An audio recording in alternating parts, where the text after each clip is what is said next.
Scotty Thompson crashes the boards. RJ Abarrientos escapes the trap. Justin Brownlee scores! Kapit lang mga kaastig. Last 20 seconds, barangay with possession. This is winning time. Assist! Sama-sama ang buong arena. Scotty inbounds. Abarrientos sets up the play. Brownlee for 3. Pasok! Panalo! Arena Plus, the official partner of the PBA. Sama-sama manood. Manalo! Magsaya! Sama-sama sa arena.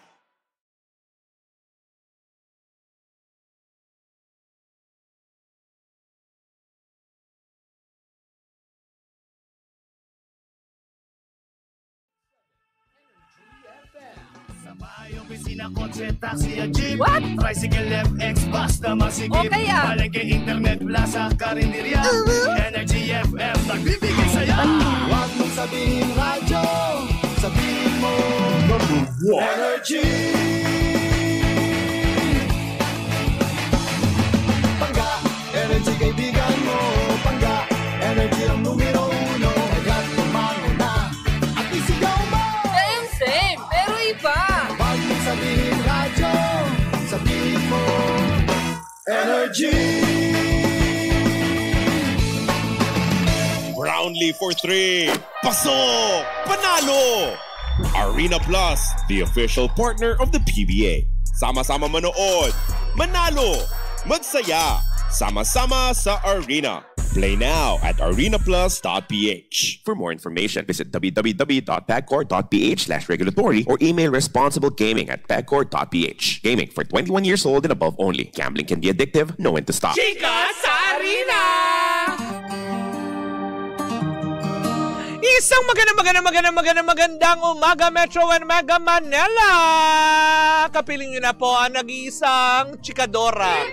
Dahil minus ang aking kapartner, o diba? Sa kasalukuyang ito ay siya ay patuloy pa rin pong nagpapagaling. Get well soon, Mare. At syempre, ito na ang Chika sa Arena. Hatid yan sa atin ang Arena Plus, astig sa sports. Talaga nga naman, bye-bye na. Yan ang kanta ngayon ng buong team ng Gilas Pilipinas matapos kasi silang, alam mo yon, hindi umusad para sa semi-final round para sa nagaganap na FIBA Asian Cup na nagaganap ngayon sa Saudi Arabia. Diba? Tinalo sila ng Australia last Wednesday po yan ng gabi kung saan nga naman sayang. Oo, nakakalo. In-expect naman ng karamihan ito. In-expect ba ng lahat ito na matatalo sila? Kasi nga naman, di ba, yung mga kalaban nila, ang lalaki. Di ba? Pag tinignan mo sila, para sila mga gamunggo na lang. Tapos yung mga kalaban nila, mga gulayat ang peg.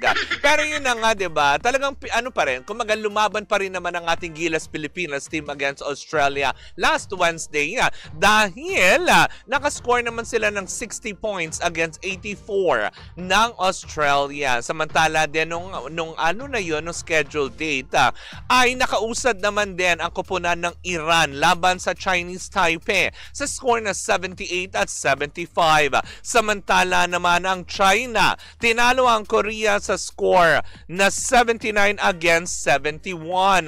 Samundan din ito ng New Zealand na may score na 90 against 86 ng Lebanon. Sa darating po na linggo sa semifinal round, maghaharap po ang Australia, Iran, China at ang New Zealand para laban-labanan, hindi ang West Philippine Sea.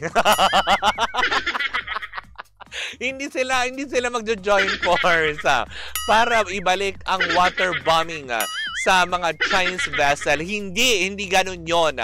Maglalaban-laban sila kung sino nga bang uusad sa darating na Lunes para sa final round at masungkit ang titulong kampiyon para sa FIBA Asian Cup sa taong ito. Samantala naman sa darating din na linggo, kasabay ng paglalaban nila for the semifinal round patungo sa final round, ay malalaman din natin kung sino ang matatalo sa apat na yon, ay maglalaban din on the same date sa darating na linggo para masungkit naman ang third place na pwesto. Oo. Parang third place lang kami, pwesto pa, nakakaloka ka. Well, sa kabilang banda, sa PVL naman, tumungo tayo sa mundo ng volleyball. Sa darating naman din na linggo, dyan sa Mall of Asia Arena, magaganap na ang sagupaan between PLDT Heaters versus Cherry Tigo kung sino nga ba ang magiging kampiyon para sa PVL season na ito. Sa darating din na linggo, maglalaban din ang Creamline versus Signal HD kung sino nga ba din ang makakasungkit sa kanila ng third place para sa season ng PVL. Malalaman natin ang lahat ng yan sa darating na linggo sa Mall of Asia Arena. O, diba? At syempre, yan po muna mga kaganapan sa mundo ng pampalakasan at sa loob ng arena. Ako po si Kapitana Sisa sa ngalan ng aking partner si Tita Cora. Ito pa rin ang Chika sa Arena. Hatid yan sa atin ang Arena Plus, astig sa sports. Brownlee for 3. Pasok! Panalo! Arena Plus, the official partner of the PBA. Sama-sama manood, manalo, magsaya, sama-sama sa Arena. Play now at arenaplus.ph. For more information, visit www.pagcor.ph/regulatory or email responsiblegaming@pagcor.ph. Gaming for 21 years old and above only. Gambling can be addictive. Know when to stop. Cheers, miss! Dabagalitas! With Tita Cora and Kapitana Sisa. Same, pero iba. Dala ko pa rin po ay mag-isa. O, nakakaloka. Diba? Kayo patuloy pa rin po nakatutok sa number 106.7 Energy FM. Panggawag mong sabihin radyo, sabihin mo. Yan ang sigaw ng sambayanan. O, diba? Nakakaloka itis. Marami nga ngayon na medyo naghahanap kay Tita Cora. Sabi na, nagme-message dito, diba? Sabi ng ganun, hala, wala pa rin si Tita Cora. Sabi ni Miles Paulina, ilang toneladang pepakwa ba ang kanya? Tonelada talaga. Nakakaloka! Sabi ni Bianca Ashley, ay wala pa din si Tita Cora, nahihilo pa din. hindi pa bumababa ang amats ng pepakwa. Sa darating na Lunes, warin nyo naman, makakapiling na natin kapag medyo nahimasmasa na siya. Nahimasmasan! Hindi, masama pa rin po talaga ang pakiramdam dahil last Wednesday ay medyo nasagad. Huy, anong sinagad? Diba? Nasagad ang Tita Cora nyo dahil last Wednesday po ay nag-shoot po kami ng ating baklitas sa podcast episodes. Diba? Kung saan nga naman inyong mapapanood na yan sa mga darating na Miyerkules on Spotify. Mapapakinggan on Spotify, mapapanood sa mga digital platforms ng Facebook. Of course, pati na rin ng Baklitas at ng Bingo Plus, diba? Tabayanan nyo, diba? Dahil mas kakaiba, mas pinaigting, mas pinakrispier na mga balitang ating ihahatid, chikahan. Sa Baklitas, sa podcast, sa Season 3 na, powered by Bingo Plus, Bingo sa Saya, plus sa panalo. Ganon. Pero eto na, kung ikaw ba naman ay naboboard na, diba, sa mga oras na ito at wala ka naman din masyadong ginagawa, diba? Well, alam mo yun, kung hilig mo lang din naman mag-tong-ins, diba pa? Well, tara na sa Game Zone. Unbelievable sa Game Zone dahil you can play real tong-ins with real people for free. May chance ka din pwede maki-split over 34 million pesos ng papremyo at makakuha ng daily cash prize na 14,640 pesos. Ang makukuha ang cash credit ay pwede mo ipanglaro sa iba pang games o di naman kayo i-cash out mo, diba? Para magamit mo talaga sa ibang bagay. Kung may mga plano kang bilhin for today. O, diba? Dami mong ebas. Diba? May dalawang event araw-araw. G ka na ba? Visit gzone.ph or you can visit their social media on Facebook, TikTok, and Instagram na may username at Tara Game Zone. G ka na ba sa tong-ins? Well, tara sa Game Zone, diba? Tandaan, ang gaming dapat fun lang. Visit pancor.ph/regulatory or you can email them at keepitfun@pancor.ph. Promo runs from January 1 to December 31, 2025. EGLD reference number MKTG 2024 0917-864-2564. Tandaan po natin na that gaming is for 21 years old and above only. Gambling can be addictive. Know when to stop. Oy, 'di ba? Ganon. 'Di ba? Sabi nga nila, 'di ba? Pag hindi na maganda, stop na muna. Ganon. 'Di ba? Ang unang dinig ko diyan, alam mo ba 'yun, nung pinapakinggan ko 'yan. Sabi kasi, pag hindi ka maganda, stop na. Sabi ni Lindsay, hoy!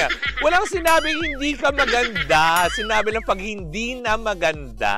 Eh, yung nandinig ko kanina, pag hindi ka maganda, stop na muna. Charot lang. Isang magandang umaga pa rin po sa inyong lahat dyan. At syempre, may mga nakikinig sa ating mga miyembro ng Filipino-Chinese Chambers of Commerce. O, diba? Si Corinne Therese Lim Chua. O, diba? Hello sa iyo, Corinne. Diba? At syempre kay Dexter Chua. At syempre kay Chloe and Kian. Hello! Magandang umaga sa inyo. Maraming salamat sa inyong pag-antabay. Pero eto na ang chika ng bakla. O, diba? Siyempre, para sa ating baklatest for today, aba, nakakaloka itias. GMA7 magtatanggal daw ng programa para magbigay daan sa papalapit na pagbubukas muli ng Pinoy Big Brother Collab Edition ng GMA at ng ABS-CBN. Una nating naringgan na para bang ang titigbakin. Sana hindi naman. Pero marami kasi nalungkot eh. Kumaga parang umalingaw-ngaw na itong balita na ito na ang plano palang tigbakin is yung show ni Bubay and Tekla. Diba? Nakakasad naman yun. Diba? Na parang sabi ng ilan, bakit? Diba? Since 2018, kinagiliwan na natin ang programang Bubay at Tekla na kung saan nga naman every Sunday natin to napapanood every 10 p.m. Pero syempre, dahil nga maugong pa ang balita at kaklaruhin ko lang wala pa namang final, 'di ba, na statement na sila ngayon, kumaga parang balita pa lang na umiikot, 'di ba, sa kanilang bakuran na baka nga isa ito or ang Bubay and Tekla nga ang sakali nga ba? 'Di ba? Ang posible, yun yung correct term, posibleng tigbakin to give way for the PBB Collab Edition, Teen Edition pala, na bubuksan etong Oktubre na. Sabi ng ilan, nakakapanghinayang naman kasi for the past 7 years, nagbigay syempre kasiyahan naman na sa mga kapuso followers, 'di ba? At sa madlang people, 'di ba? Ang tandem ni Bubay at Tekla na kung saan kinagiliwan at tinanggap ng publiko, 'di ba? For 7 years since 2018 na kung sakali nakakalungkot yun. 'Di ba? Na sabi tuloy ng ilan, paano na si Tekla? Sana naman baka bumalik na naman daw ito sa, alam mo yun, sa dating gawin, na kung ano man, 'di ba? Kasi 'di ba, na syempre kung tatanggalan ng trabaho. Pero sabi naman ng ilan, mukha naman kung sakali naman, if ever, mabibigyan naman siguro sila ng ibang oportunidad or pwede sila makasama sa kanilang noontime show, 'di ba? Na TikTok Lap. Pwede naman silang isama doon, 'di ba? Kasi talagang very witty naman at very funny naman din sila. So we don't see any problem with that at all. Nakasintare, lakas mga Pia words back sa mga ganon, hindi ba? Pero sabi naman ng ilan, sana wag naman. May mga chismis din na sinasabi, 'di ba? Na kung PBB collab ang ipapalit, eto diba? May mga ibang netizen naman nagsabi, bakit hindi na lang din doon ilagay yung pinaplano na Gandang Gabi Vice na pagbabalik telebisyon? So, yung mga tao, decision kayo, diba? Wala pa nga final na statement ng GMA7, tapos may pagkomentong ganyan na, wag ganon! Wala, diba? Pero yun na nga, kumaga parang ito yung umiikot pa lamang na balita at wala pa naman din kumpirmasyon na kung kanilang programa nga ang titigbakin para lang to give way for, alam mo yun, for the reopening ng pinakasikat na bahay kung saan nga naman this time it's teen edition dahil ayon sa atin nakuhang chika, mukha daw yata nagpapa-audition na ng mga teen artist mula sa Kapuso Network at ABS-CBN sa Star Magic. Kasi yun daw ang pagsasamahin na ngayon sa loob ng bahay ni Kuya itong darating na Oktubre. Oy! Ganon! Diba? Ang saya-saya-saya lang noon. Pero yun nga, sana nga, diba, hindi sila, sana kahit yung ay, hindi ko sasabihin na kahit yung iba, wala. Hindi baka meron pa namang iba na pa pwede. Diba? Yung mga, wag naman sana. Kasi, syempre, diba, yan na yung nakasanayan ng tao for 7 years na hindi naman tatagal ng 7 years yan kung talagang hindi rin naman talaga sila tinatangkilik at kinagigiliwan ng mga manunood, hindi ba? So sana, 'di ba, na hindi nga sana sila yung sinasabing papalitan or titigbakin na show kasi kung ang taas nga daw ng ratings, 'di ba? Kumbaga hindi man ganun kataas ang ratings pero nagre-rate yung show, hindi naman siya yung parang kulela talaga na waling. 'Di ba? Ulitin ko, hindi tatagal ng 7 years yan kung talagang, alam mo yun, wale ngangers, diba? Tsaka isa pa yung tandem nila, iba na rin, diba? Parang ang saya-saya lang. Anyways, we wish them well na sana nga, diba, na hindi sila yun. At kung sakali man sila yun, sana mabigyan din sila ng magandang proyekto because these guys deserves, diba, na mabigyan ng mga proyekto, lalo pat very talented naman din si Bubay at si Tekla. Well, in the meantime, mga pangga, yan po muna ang ating unang chika for today's video. Sa aking pagbabalik, isang umatigabong chikahan na naman ang daladala ng ating, chismosang kapitbahay.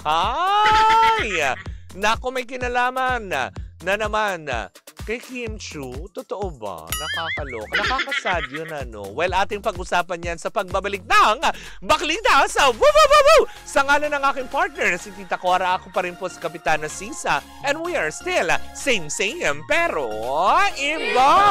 Tuloy-tuloy pa rin po ang ating tugtugan. Siyempre, dito po lamang yan sa number 106.7 Energy FM. Panggawag mong sabihin radyo, sabihin mo Energy!